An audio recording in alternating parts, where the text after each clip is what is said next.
Latham, thanks for being with us today. Thank you for having me. The first question, as always, what's your background? What did you do prior to starting up your own company? So before I started Mama Glow, I actually was a mother. I have a 9-year-old boy, and my pregnancy really inspired the business. There was what I saw as a need for women to have resources and support during this time. And so my own experience of sort of looking through to see like where people go for practitioners and vet services and vetting products.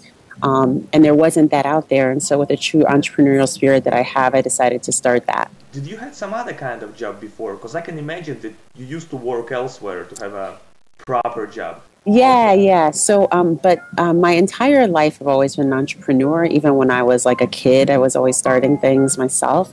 But before I had my son, I worked as a consultant teaching environmental science and visual arts, and I brought it into school programs. And so I worked with like the city on a contract basis. Because most people like yourself, those ones who created something real in their life, they face this choice of going elsewhere and starting doing something, right? Or stick to the proper job, to the office job, without any challenges there. Yeah. How hard was it for you to make this decision and try yourself out? Well, I didn't see it as really a choice. I feel like, when you're given sort of like the spark and this real fervor to do something, you either move with it or you stay where you are. And I feel like the decision to move with it is much easier than sticking with something that doesn't feel as aligned. So for me, it just felt like such a need. And I knew that I could bring the resources to it and also the drive and passion. So I just went with it. It was really not a choice. How did you come up with your idea? So what happened was really when I was pregnant with my son, I was sort of looking for practitioners and services in New York City. And it's a place where you can get everything on demand, right? You can order liquor, takeout, like everything could come to you in the matter of minutes. And when it comes to having a baby, so much information is out there, but there's no way for women to sort of like to distill the information and feel like they have a sense of security. And so I just for everything that I would help coach people through this process, and I'd help give them the right resources to maintain a healthy pregnancy. So we divided the company up into holistic services, including nutrition, yoga, birth doula service, and then we do practitioner referrals. So it's great because I get to hold people's hands and watch them transform as they, grow into families. But also I get to provide a service that I wish that I had when I was pregnant. So that was your own personal need, and you sense that there should be some market there. Mm-hmm. What was your biggest challenge initially? So I think the biggest challenge for me was time management. Being a new mother, it's like you're looking for time to even just take a shower. So being able to actually start a business was also something that seemed at the time, I didn't know what was all involved in it at the time because I didn't go to business school, but I knew that I couldn't go and like work for someone else. And so I went to, I guess like as I was developing the business, learning as I went, and sort of kind of like a B school on the go. You just kind of learn as you do it, and you make mistakes along the way. But the biggest thing I think for people when they're starting something is to have time management resources. So if you can get a project manager on board early, or somebody that works with you in an intern capacity that can help you manage your time, that's great. And also you can sort of allocate a lot of the duties that need to get done, things that need to get done day to day to other people so that your time can really be focused on the dreaming aspect of the visioning of the business. And that's something that was really important for me early on. So you provide the full service, the full service for soon-to-be mothers. Yes, and we also have an events platform, sort of like a media platform, and we have a film festival, a salon series, as well as a platform called Mama Glow Icons, where we feature women from around the world who live the message. So it's a way to inspire women. It's a way to inform them about like birth options and maternal, issues, but also to like make it feel like something celebratory, like they should feel really good about this process and feel like there's community. So we strive to build that for people. And the next extension will be consumer products, right? But for now, it was like really important for me to establish a brand identity that was trusted, right, and that women would feel secure and come and so now we have them captive. We can offer more products and things that'll keep them engaged along the way, even after they have their babies. You also have a book called Mama Gloat: A Guide to Your Fabulous Abundant Pregnancy. Yes. I mean, obviously, all our readers and viewers, they can find the link below this video. When did you come up with this, and what was the whole process like? So it was great because, like I said to you, when I was pregnant, I was learning all these things about, how to navigate my pregnancy, what to do when the baby came. And I just compiled all this information in one place. And so I started writing the rudiments of what became the book. What was interesting, though, was that I was reading a lot of information and books out there that make pregnancy seem so daunting, or just like, oh, you're going to get fat, it's terrible, right? And I didn't want to write something like that. I wanted to make women feel empowered and inspired and excited about this time in their lives, because it's really special and it results in another human being's life. And so the book is like really a testament to that. It's celebratory, it's fun, there's really incredible information. There's really incredible information and guidance in the book, and then we offer online support too. So there is like videos and things like that you can go click out to. But it's really about supporting women along the journey, and again, like giving the world something that I didn't have when I was pregnant. Well, in terms of book publishing, what was the whole process like from the inception of your idea to putting it into the paper and selling it to others, in a nutshell? Right. Well, it just really takes showing up, like commitment, right? So everyone thinks like, oh, I don't know if I have something to say. That's the first doubt, right? But like everyone has something to say. Even if 10,000 people have said it, you can say it in your own unique way. So you have to have confidence that your message is really important and there is a target for your message. So identifying who your ideal sort of customer is really important, because then that person can really, when you're writing, you can really feel like you are speaking to that person, right?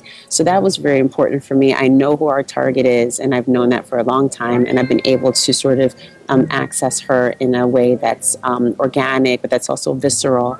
So that was very important. Then with the writing, it was just a matter of managing my time properly, which I don't do very well with writing. Sometimes I had to write 10,000 words a day because I didn't write for a couple of days straight. But you have to have the discipline to sit down and do it. Once you sit down to do it, though, it's incredible what you can get done because you get in a flow. And so you start off by trying to do like 2 days a week, and then up that to 3 days. And then maybe, you write every single day, and then you cut out some time for yourself. Maybe it's like the very early morning was important for me. Like I would wake up before I could do anything else. I would start writing like from 5 to 9 or 5 to 10 a.m. And then that's how I really got the book done.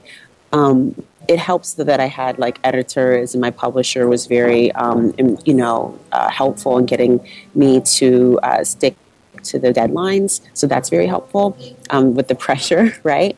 But once it's out of you, then comes the marketing, and that's something that I feel like entrepreneurs really have to master is marketing, because not only is it the playing field that we have now with the internet and things like that, it's level. So now you don't have to spend like all these big advertising dollars to get your message out to people. You can use Facebook and Twitter and tap into like your influencer friends who have thousands and thousands of followers and create these sort of, guerrilla marketing campaigns that cost, virtually nothing, compared to like years ago where you had to buy billboards and, pay for things to be on TV.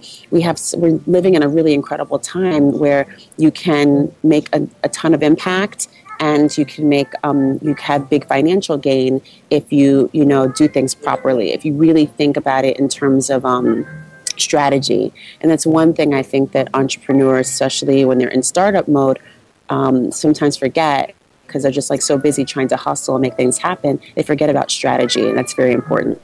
I believe that you do have a huge number of different commitments and responsibilities as a mother Yes, and entrepreneur.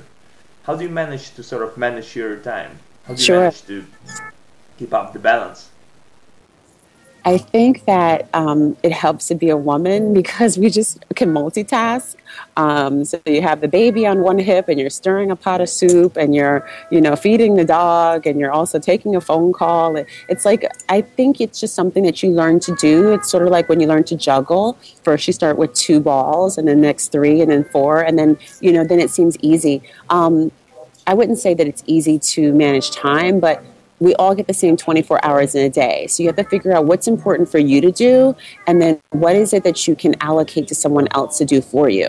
So I've been able to identify how much time that I have to spend and how much time do I need freed up to do other things, like what's important for me to do. And those things I make time for. And then if there's things that do need to get done in my business, I make sure that there's somebody that can do those things, especially if it's stuff that I'm not good at. Because I think that we should reserve our energy for the things that we love, and the things that we're not great at, we should hire out. And the things that take us longer to do, we should hire out.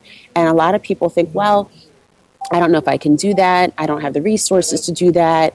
Our company's so little. I think I have to also master this. But if you think about how much time it takes you to do something, say if it's design or if it's invoicing, if you don't know how to use QuickBooks or if you don't know how to use like whatever designers use, then you're going to waste a lot of energy doing that when you could hire somebody or you can have an intern come on and then help you to develop the business to a point where you can sustain it. You would make so much more headway if you were focusing your energy in the area where you're strongest. So that's one of my big things, is making sure that I focus on the stuff that I'm really great at. And part of that is communication, dealing directly with clients, and visioning. So I develop like all of the the extensions of the brand and all these other components and business partnerships and things like that. But then I need somebody to manage all that, right? So it's like if I plant seeds, I need somebody to go water it every day, right? So I think that that's a big thing to figure out, like, where do you allocate your time? And if it's like on Facebook, or if it's, through text messaging all day, or if you spend a lot of time answering emails, then there's got to be some sort of balance. Like, you got to check in with yourself and even just study for a few days and see what are some of your habits. So write down, like, how much time you spend doing things, and then look at that over a course of 3 days, and it'll be very clear where your time leaks are and where you need to sort of, tighten up and be able to save time. At In2up, we always ask entrepreneurs about the best way to build their team, because it's important. It's a crucial importance for any entrepreneur to be surrounded by the best people to build the company. In your case, how do you ensure that you have the right people around you? On your website, we saw a significant team of great people, right? So what's your secret of finding the right people? That's a great question. I think part of it is really trusting the feeling that you have when you meet that person. So a lot of times you can't meet people because they're working for you virtually. I think it's important to use the technology we have, like Skype, to be able to connect with somebody eye to eye. I think definitely, going through your existing networks. I think one of the things for me is that it's so hard for me to trust people, when it comes to my business, when it comes to my son. So I just never let new people in. But at the same time, you can't run a business like that. Like, you need people to help support you grow. So my biggest thing was, talking to people that I know and telling them, like, here's what we're looking for, here's what we're trying to do. Do you know somebody that can do XYZ? And then asking around, sending out emails to people who I already know in my existing network, because everybody knows somebody who's looking for a job, or everybody knows somebody who's really great designer or really great, salesperson, or, whatever it is. And you can find people through your existing networks. There's also these great resources like Urban Interns and things like that, where you can go online and, put in your profile. For me, a big thing though was leveraging my already existing network for more contacts, and also, asking people that have the connection with Mama Glow and love the company, asking them like for feedback. So having like an internal sort of advisory board that I could also work with to say like, here's what we're trying to do, you know, and then basically explain my goals. Sometimes if you give people sort of like your vision and plan for like what goals that you have, that can lead to the connection that you need. So sometimes it's not like you think you need a person that can do, you know, web design, but really you need a developer because there's a whole nother extension of your brand that you haven't been thinking about building out. And just by sharing your goals, you know, an advisor might be able to open you up to another possibility, which completely changes, you know, the actual ask that you have, the actual person that you need changes to something totally different. So I think that having these regular discussions and feedback with people who are on your team, but also people who support you, is really important. And I constantly do that. I take meetings with people who I admire, people who have been supportive of me. And I ask for feedback, and I also ask for those connections. And I think that we have to feel safe to do that because most entrepreneurs feel like if they go and ask someone for, you know, for coffee and are having a discussion around, you know, what some things they're building, that people will feel like, oh, they want something from me. But it's really like if you put yourself in a position of service, like you're also here to help people, you're here to grow, you're here to learn, you know, then it's like a nice exchange. Like there's always something that you can offer someone else, but you want to be asking questions and engaging and making sure that you're surrounded by the right people because you lose a lot of time when you have the wrong people on board. Right, so it's about having only A players in your team. Yes, yeah, you need like the A players. You need like your starting five. When did you start Mama Glow? So we officially launched in 2012, and we started the work with Mama Glow with a film festival, which we launched with Christy Turlington and Selena Ebanks in 2011. That film festival was supposed to be sort of an extension of what I thought the book was going to be. I was writing the book at the time, and so we launched the film festival sort of in alignment with the book.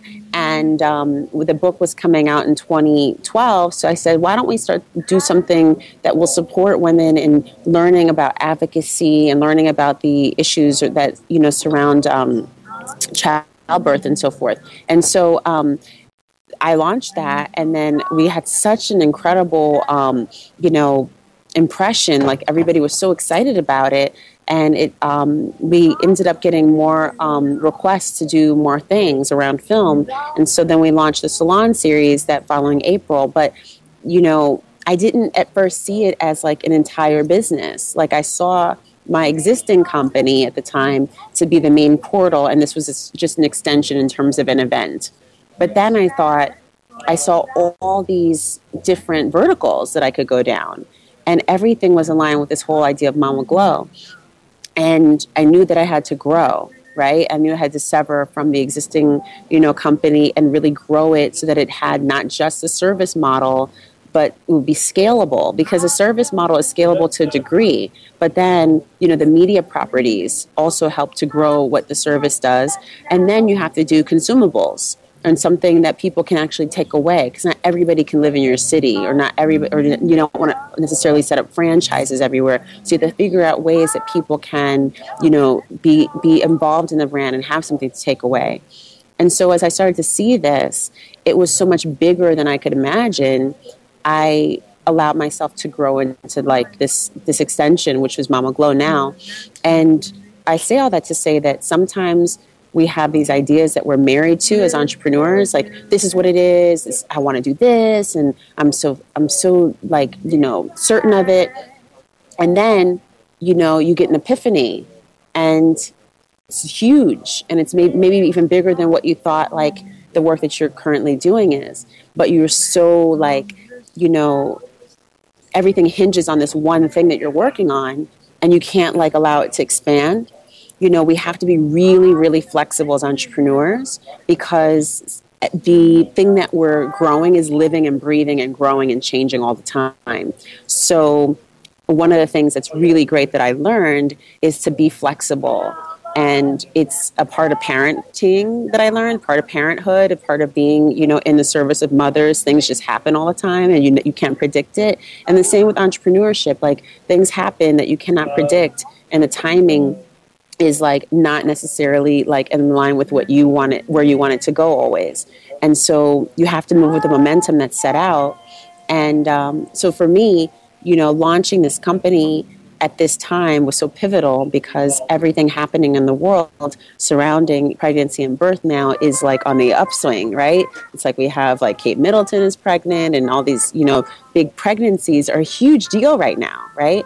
And so for a business like this, it's great that it came up when it did, and to have the sort of feel that it does, and it makes people feel really good when they go visit the site and when they come to the events. For me, it makes me feel good, but it also makes me feel like I'm in the right time. I came in the right, through the right portal and the right type of service, and it's needed. So it feels like I've been doing it forever, I started doing this work in 2006, but my son was born in 2003, and this company itself, this iteration of my company, is only just a year old. It just celebrated its birthday. So it's something, though, that I know is going to grow tremendously this year and beyond. And we really want to be globally serving women, and also working through philanthropy to be able to serve women that are in need. So it's a larger vision, but I think that that's how we have to think as entrepreneurs. We have to think so big, and then, you think really big, and you work local, and then you scale as necessary. You try to keep the resources meager and then scale as you can, because there is a necessity for what you have that you want to give. You just have to make sure that what you're giving people need, right? So you mean like thinking locally, acting globally? Or Yeah. Well, I think globally. Like think like what's the largest picture, right? Like what's the scale of that? What does it look like? Like think on a star level, like in the stratosphere. Think big like that. And then I think like make your actions every day. Small actions lead up to big things. So, you think like you have an event, your first event, and like 50 people come and they're all your friends. That's fine. It's like, oh, it's a failure. Not necessarily, because each time you do something, every single time the momentum builds. Our first event that we did, our first film festival, was like 95 people. It was the first time we did it. And then the next time we did it was 200 people. And then the next time we did my book launch, it was like 250 people. So it's like it keeps building, and you just have to feel like, what you have to offer is so important that it doesn't matter, Don't measure everything just in numbers, measure things in impact. And I think that if we think that how much impact we're going to have in the world, then that's a better place to operate from, because the metrics will match up eventually. But when you start off, like it's about like, is this something that the world needs right now? And if it does need this, then I need to be doing it. As far as I understand, you're based in New York City. Yes. Was it hard for you to start up there in terms of the legal procedure and all the paperwork that comes up with it? Well, yeah. Well, I didn't do the paperwork. I had a lawyer do that.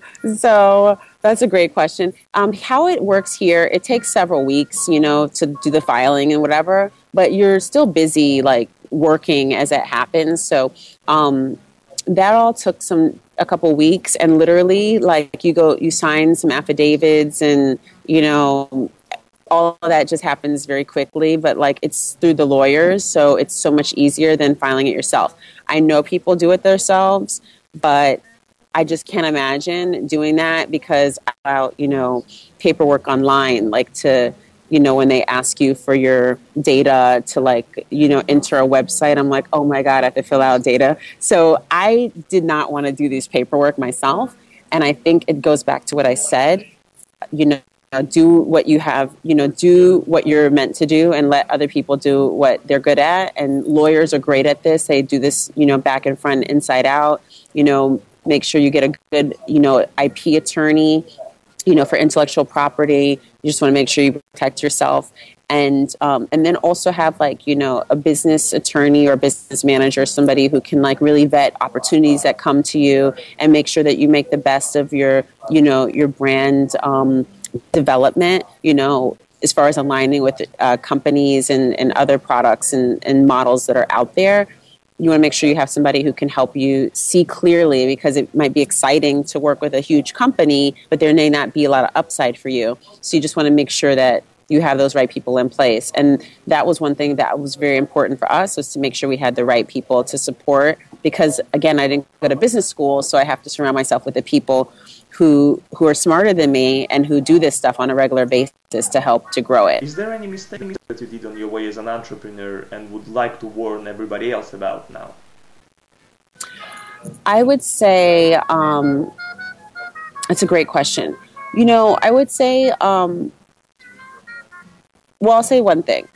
I am really concerned with the looks of things, right? So it has to look a certain way, and everything has to be established really early on, right?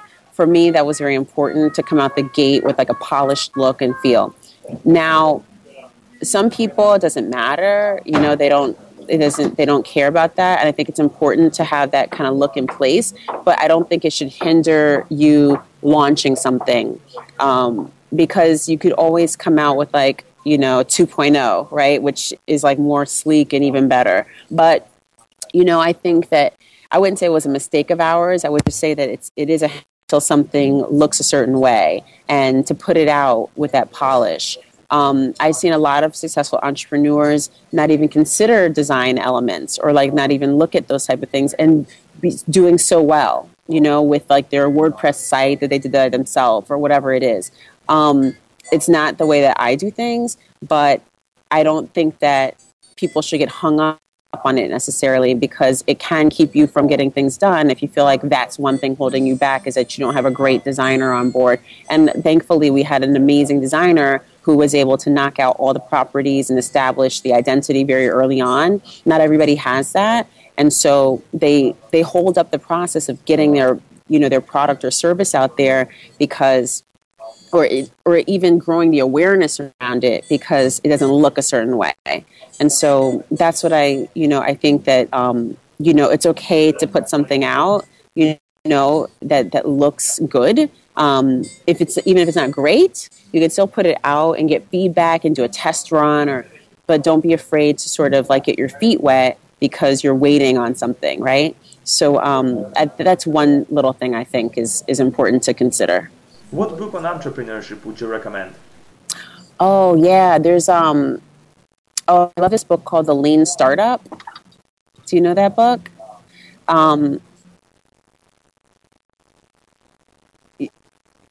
Yeah, it's really, really great. Why I like it is because it just, it kind of dispels some of the myths, around entrepreneurship, and not even just things that we just tend to do.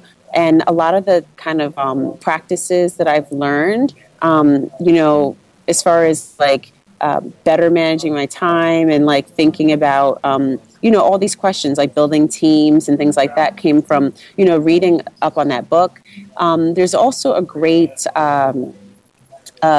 online kind of time management program that I really like, by Behance, and it's they have this little notebook that I actually use, but then online they have a thing sort of like a Google Docs, and it's where everybody can go in and they can basically assign tasks. You can see who's doing tasks. It's like a collaborative sort of system, and it's really great, and the interface is so user-friendly and beautiful, and color-coded and stuff, and it's very cool. So that's another one that I think is great, and they have great resources for people that are more creative, right? So if you draw notes and not just write notes, they have things like that for you too. I think it's really well done. That's another great resource, and they have a book as well, but I think the big one for me was The Lean Startup. Yeah. Right, thanks for your recommendation. A question more from myself than from our agenda. What's the best age to be pregnant? Oh, so I don't know if there's a best age. I think that biological age and chronological age do not run concurrently. So what I mean by that is, you can be really, young and partying and drinking and not eating well, not getting adequate rest, not exercising. And you can be like 22 and like, be chipping away at your fertility or your virility, right? You could make yourself not as potent.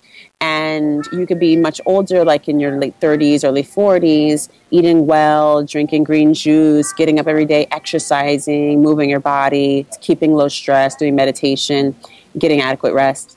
And, you could have a really plentiful supply of sperm and really high quality eggs, right? So it's hard to say, but I would definitely say that, nature tends towards younger people. Nature just loves like when we do things early. So I think like, in the late 20s, mid to late 20s is a really great time physically for a female body. Definitely into the 30s is good. I wouldn't say that it cuts off at 35, like a lot of people say that. It's not true.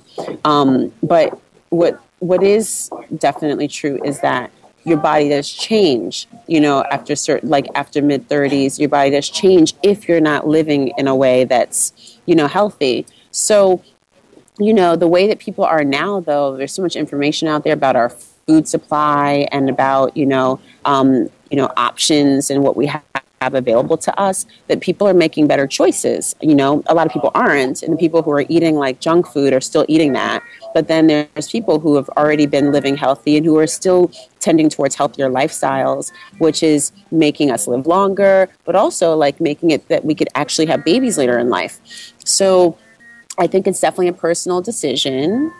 One of the things I think that helps people is when they're having kids young. I see a lot of people having, building their businesses. I find a lot of women that I work with, once they have the baby, they end up becoming entrepreneurs. Like a lot of them worked at jobs, right?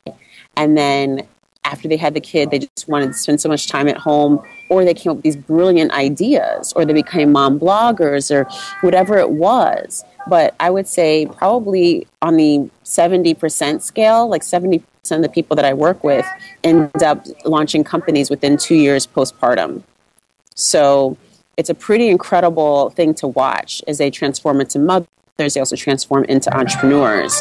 So, and I think that to have the energy to do that, it's helpful if you're young, right? Because you have to chase a baby, you have to take meetings, you have to run around and do so many things from the ground up, right? And it's something that you want to have energy for, and it's something that you want to feel inspired, but you also want to, be able to spend time with your kid. So, I wouldn't say that people should hold off and have babies later because they're building their businesses. I think sometimes kids can enhance that. And it's a myth that, you end up with no time, because the way that we spend our time now, they say if you really want to get something done, ask a busy person, right? People who have a lot of time on their hands don't know how to manage it. And so the less time you have, the better you manage it. So I would think that, launch your company, you have your baby, and do it like, late 20s, early 30s. I don't know where you are in that spectrum, but it's a good time to do it, because you have so much support of other people around you that are also doing the same thing. So many people are launching businesses, and we're in a great time in the world where you can really thrive in a business that runs online, a business that people can learn about all across the world, right? So, yeah. Great answer. Thanks for that, Latham. The final part of our program will ask you a simple set of questions, every question with several options as an answers, and you just pick up one. All right? Steve Jobs or Bill Gates? Steve Jobs. Which phone? iPhone, Android phone, or Windows phone? iPhone. Tea or coffee? Tea. Going to a party or staying home? Depends on the party. Which car, Mercedes or BMW? Mercedes. Being married or not being married? Being married. Egg or chicken, what came first? The egg. God believer or atheist? God. The last question. For those people who are watching us right now, want to start up but have some doubts, what would you advise? Have faith. Really believe in yourself that you have a powerful message to give the world. You're the only person that can do it because there's only one you. So don't worry about what other people are doing. If you have something that's knocking inside of you that is wanting to come out, it is not just your responsibility, but it's your birthright to support it and build it and grow it. It'll make you be more confident, and it'll be a really great gift for everybody else that gets to benefit from your hard work.